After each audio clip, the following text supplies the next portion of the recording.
दोस्तों, आज की ऐसी कहानी पति पत्नी की है जिसको सुनने के बाद आप हैरान हो जाएंगे। रात का समय था, पति और पत्नी दोनों बेड पर लेटे थे। तभी सुबह के 4 बजते हैं और पति अपनी पत्नी से एक ऐसी डिमांड रखता है जिसके बाद नीचे बनी हुई दुकान पर दोनों पति पत्नी पहुंचते हैं और फिर वही पत्नी उस डिमांड को अस्वीकार कर देती है। जिसके बाद सुबह होने ही वाली थी, तभी वह युवक अपने सगे भाई को फ़ोन करता है और अपनी मोटरसाइकिल निकालता है, अपनी पत्नी को अपने घर से 50 किलोमीटर दूर छोड़ आता है और फिर अपना मोबाइल निकालता है, अपनी सास को फ़ोन करता है कि उसकी पत्नी है, यानी उसकी सास की बेटी है, वह घर से भाग गई है। 1 हफ्ते बाद ऐसा कुछ होता है जिसको सुनने के बाद हर कोई हैरान था और परेशान था। आप भी जब इस कहानी को जानेंगे तो चौंक जाएंगे। इसीलिए हमारा आपसे अनुरोध है कि हमारे वीडियो के अंत तक आप ज़रूर बने रहें। आपका कुछ भी सुझाव हो तो कमेंट के माध्यम से ज़रूर दें। आइए इस कहानी को विस्तार से जानते हैं, समझते हैं। आप सभी दोस्तों को नमस्कार, मेरा नाम रवि है। अगर आप हमारे चैनल पर नए हों, सब्सक्राइब बेल आइकन जरूर दबाएं। यह सच्ची घटना चालू होती है उत्तर प्रदेश का ज़िला है मुरादाबाद और उसी के अंतर्गत एक थाना है ठाकुर द्वारा और उसी के पास एक जंगल है। जंगल के पास ही एक मंदिर है। रोड किनारे जो मंदिर लगा है वह तारीख थी 5 दिसंबर 2022 और सभी लोग जो कि पास का ही गांव था, वहां के लोग पूजा करने के लिए मंदिर में आए थे और कभी उनको महसूस होता है कि वहां के पास के ही जगह से कोई बदबू आ रही है। पहले तो वहाँ के लोग सोचते हैं ऐसा तो नहीं कोई जानवर मरा हुआ हो। 2 से 3 दिन और बीतता है तो वह बदबू बड़ी तेज़ हो जाती है कि वहाँ के पास के ही गांव लोग अब ढूंढने का प्रयास करते हैं कि ऐसी यहाँ पे कौन सी चीज़ मरी है जिसकी खुशबू इतनी ज़्यादा बदबू आ रही है।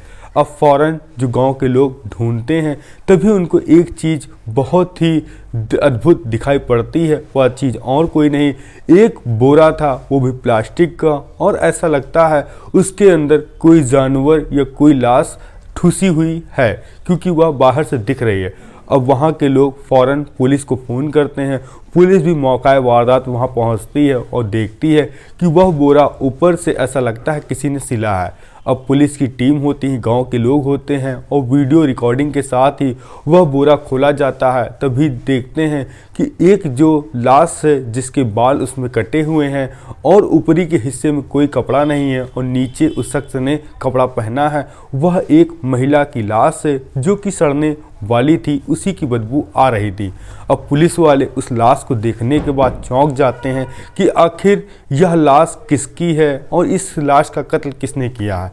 अब पुलिस आसपास के जो गांव वालों से पूछताछ करती है तो उनको कोई पता नहीं चलता है। फिर उस लाश को पोस्टमार्टम के लिए भेजा जाता है और जब उसकी रिपोर्ट आती ही पता चलता है कि उस लाश के साथ पहले रेप किया गया और फिर उसकी गर्दन दबाने के बाद उसका कत्ल किया गया।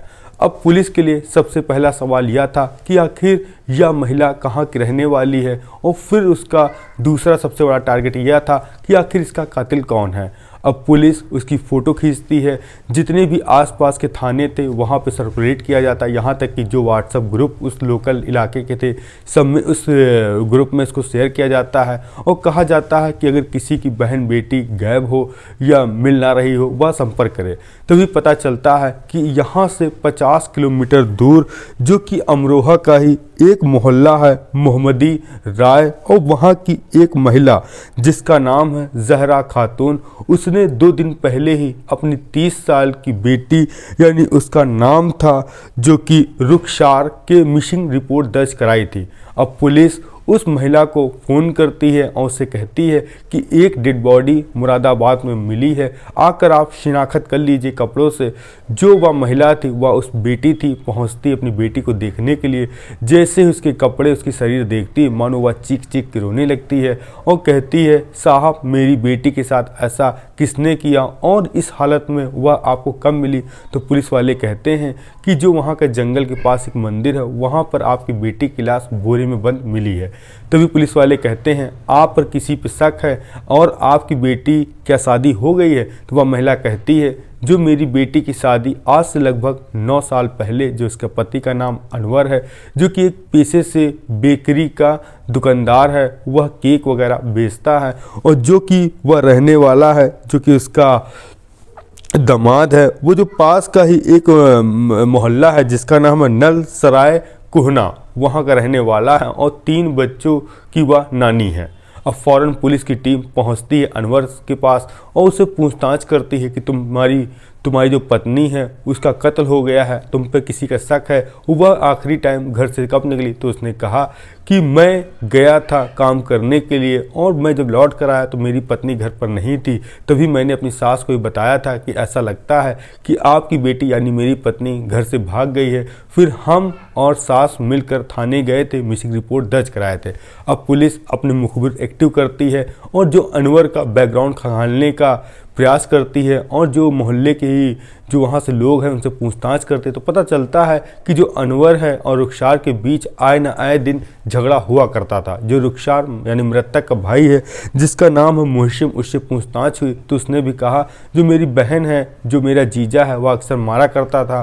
कभी 3-4 महीने पहले ही मैंने अपने जीजा और उसके भाई के खिलाफ यानी IPC 302 और 201 के खिलाफ मुकदमा दर्ज करवाया था, जिसके बाद उनको कुछ दिन के लिए जेल भी जाना पड़ा था। बाद में वह छूट आया था। फिर उसने मुझसे क्षमा मांगी थी कि मैं आज के बाद तुम्हारी बहन को कुछ नहीं कहूँगा, और साहब मुझे लगता है कि मेरे जीजा ने ही मेरी बहन का कत्ल किया है, आप उनसे पूछताछ करिए। अब पुलिस जो अनवर उसको उठाती है, और अनवर का एक भाई होता है जिसका नाम दानिश, उसको थाने लेकर आती, पूछताछ करती। वह पहले तो पुलिस को गुमराह करता है कि मैंने अपनी पत्नी का कत्ल नहीं किया है, वह तो खुद ही घर से भाग गई थी, मैंने सास को इसकी इन्फॉर्मेशन भी की थी, आप लोग मुझे क्यों फंसा रहे हैं। अब पुलिस वाले जब कड़ाई से पूछताछ करते हैं तो अनवर ज़्यादा देर तक रुक नहीं पाता है, वह टूट जाता है। टूटने के बाद फिर एक ऐसा खुलासा करता है जो कि काफ़ी हैरान और परेशान कर देने वाला था। अनवर कहता है कि वह तारीख थी 4 दिसंबर 2024 और सुबह के तकरीबन 4 बज रहे थे, और जो कि मैं और मेरे 3 बच्चे पत्नी बेड पर लेटे हुए थे। तभी मैंने अपनी पत्नी से संबंध बनाने के लिए कहा, और जो कि एक मेरी नीचे बेकरी है, वहीं पर एक बेड है, तो मैं और पत्नी को लेकर दोनों लोग नीचे गए, वहाँ एक बार संबंध बनाया। इसके बाद आधे घंटे बाद फिर मैंने दोबारा अपनी पत्नी से संबंध बनाने के लिए कहा, और उसने आनाकानी की और विरोध किया कि अब मैं दोबारा संबंध नहीं बनाऊंगी। तो मुझे इतना ज़्यादा गुस्सा आया कि मैंने उसका गला दबा दिया, और तब तक दबाए रखा जब तक उसकी मौत नहीं होगी। जब मौत उसकी हो गई तो मैंने सोचा कि अगर यह बात गांव वालों को पता चलेगी तो मैं जेल चला जाऊंगा। तभी मैंने अपने भाई दानिश को फ़ोन किया और कहा कि तुम्हारी भाभी की मौत हो गई है और गलती से मैंने उसका कत्ल कर दिया, मुझे बचा लो।